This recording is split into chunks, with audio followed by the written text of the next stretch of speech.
Hi guys, Forgotten Wolf here, and today I'm covering the history of House Frey from their beginning to their end. Before we begin, I want to say this video and this whole season is built up for a massive analysis video of the Battle of the Bastards, and with that out of the way, let's begin.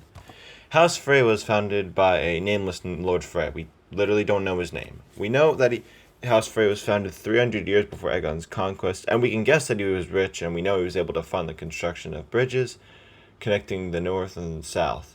This bridge would be known as the Twins, and a castle was constructed there, and the Freys were recognized as Lord of the Twins. A bunch of the Freys are nameless, so some of them can be saying Lord Frey, and to basically cover the houses as a whole rather than some individuals. House Frey were bannermen to the Tullys, and supported the Tullys when they were bound against King Harrenhal, and supported Aegon the Conqueror for king. House Frey was one of the many houses who bent the knee to Aegon, and House Frey was loyal to King Aenys and his son Aegon the Uncrowned. However, the Frey's wishes were ignored as Maegor the Cruel usurped his nephew and became King Maegor the Cruel. House Frey, like the realm, was at peace for many years under the rule of Jaehaerys and Viserys, but that all changed eventually with the Dance of the Dragons. Spoilers for House of the Dragon Season 3 and future ahead. The Freys were one of the houses who bent the knee to Rhaenyra and Daemon in Season 2, obviously, and the Frey army marched with Daemon at the taking of the Stone Hedge shortly before the fall of King's Landing. After that event, the Freys kept battling. However, Lord Forrest Frey was killed at the battle by Lake Shore. However, the Blacks would eventually be defeated and Rhaenyra would die, leading to Aegon II becoming king again. Like many lords, they would bend the knee to Aegon II, but the Freys had no part in his death, leading to the Freys gladly bending the knee to Rhaenyra and Daemon's son, Aegon III, as king, as they were glad as the Freys served Rhaenyra and Daemon throughout the war, obviously. After the Dance of the Dragons, the realm and the Freys spent the years recovering, mostly staying out of costly war like the First Dornish invasion, etc. However, this all changed with the Night of the Seven Kingdoms Season 1. In the Night of the Seven Kingdoms Season 1, House Frey were one of the many houses who went to the tourney of Ashford Meadow, and some knights of their house won some tilts, like Sir Franklin Frey and Sir Adam Frey. However, the Freys were there as they watched Sir Duncan the Tall win his trial by combat against Prince Aerion, and they also saw Prince Baelor Targaryen die. Now, spoilers ahead for future seasons of A Night of the Seven Kingdoms. Throughout the years 213 to 260 AC, the Blackfyre rebellions became a major issue, as the 2nd through 4th Blackfyre rebellions will very likely be shown in future seasons of A Night of the Seven Kingdoms. The Freys stayed loyal to the Targaryens through all these rebellions, and played a key role in the 2nd rebellion, as they were at White Walls when Sir Duncan the Tall and Prince Aegon Targaryen noticed that the Mystery Knight was Daemon the Second Blackfyre. The Freys left White Halls immediately, and maybe they were the house to notify King Aenys and his hand Bloodraven of the Blackfyre threat, but yeah, either way, in the 3rd and 4th Blackfyre rebellions, the Freys were among the houses to fight against the Blackfyres, while also during this time bending the knee to King Maegor Targaryen and his son Aegon the 4th, who'd eventually become king. This is Egg from the Night of the Seven Kingdoms.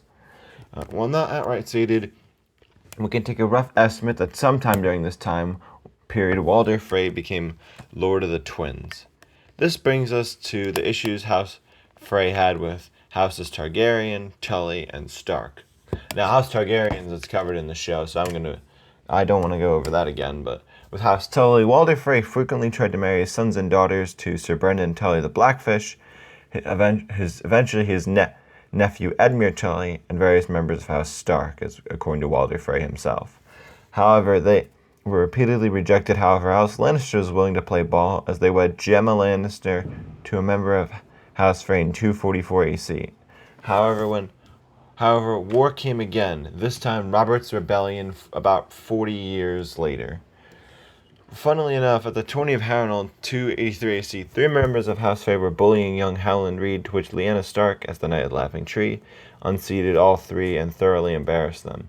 This would start the process that would lead to Lyanna being kidnapped by Prince Rhaegar, Lord Rickard, and his son Brandon Stark, both executed, and the Freys eventually joined the rebels, and House Tully, although it was very late, and they sat out most of the war until a victory was decided, much like House Lannister. This would be after the rebels won the Battle of the Trident, and the Freys joined the rebels after the battle, as Lord Hoster Tully called Walder Frey the late Lord Frey, as his nickname that would become his nickname for many, many, many years to come. House Frey was among the houses to bend the knee to Robert Baratheon when Robert's rebellion was won and the Targaryens were crushed.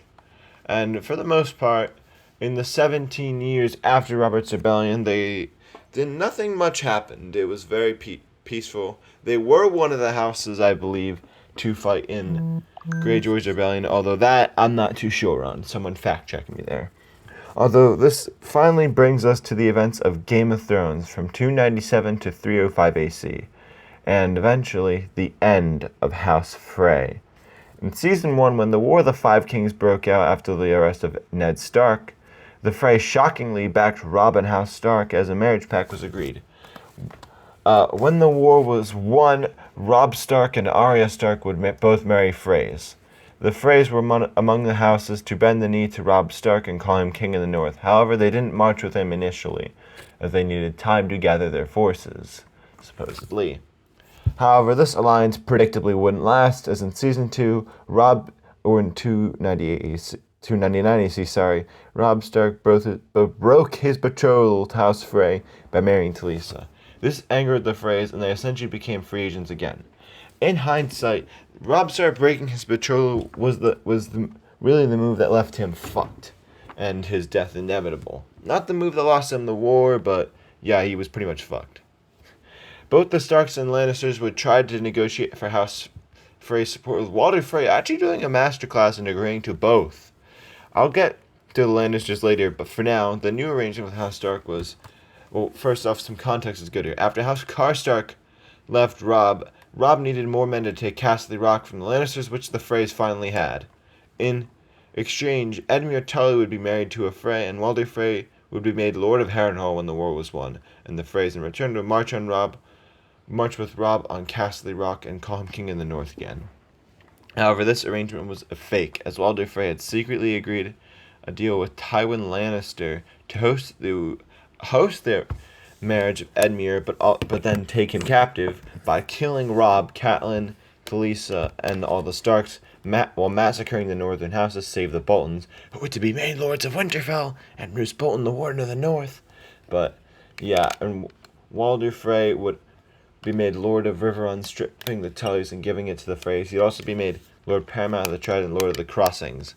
This was designed to end the War of the Five Kings, and ultimately be kind of like breaking of marriage guest right, which would really screw the Freys over in the books at least.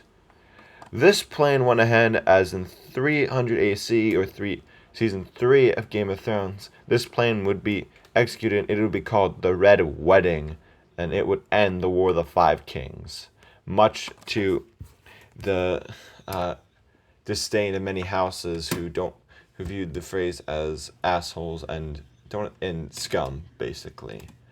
The Freys were one of the many houses to bend the knee and to Joffrey and Tommen Baratheon, although this was off-screen in Season 4/301 AC.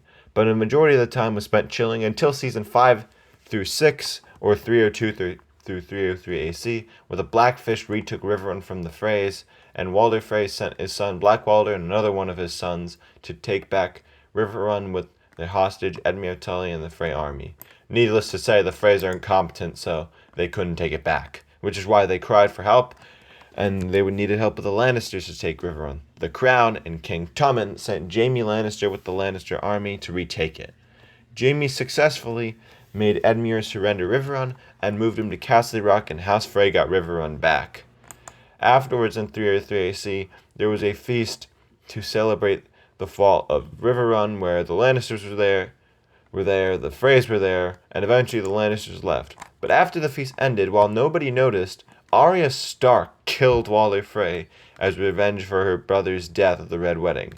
As Arya Stark was there when it happened, she was one of the few survivors of the Red Wedding. However, Arya was a faceless person now, and was able to disguise herself as Walder Frey, hence why she wasn't caught. This led into Season 7, or 304 AC, where Arya as Walder Frey summoned the whole Frey family to the twins for a feast to celebrate the men who murdered the Starks. However, Arya secretly poisoned their wine, and this killed them at a feast. Ironic twist of fate. How they killed the Starks at a feast, and they all died at a feast. But this meant that all the Freys were killed, and their house went extinct. The death of the Freys meant the Riverlands were unoccupied, while Jaime Lannister's taking them meant they stayed loyal to the crown. The Freys being at the second season of Riverrun meant they couldn't help the Boltons in the upcoming Battle of the Bastards, as, for one, Roose Bolton was dead, and Sansa Stark had escaped Winterfell to reunite with her brother and reunite with Jon Snow. But that's for a future video. That is it from me. I hope you guys enjoyed this. And next time in June, in the season finale of Game of Thrones Houses, Season 2, I will cover House Bolton. Long overdue, but until next time, bye!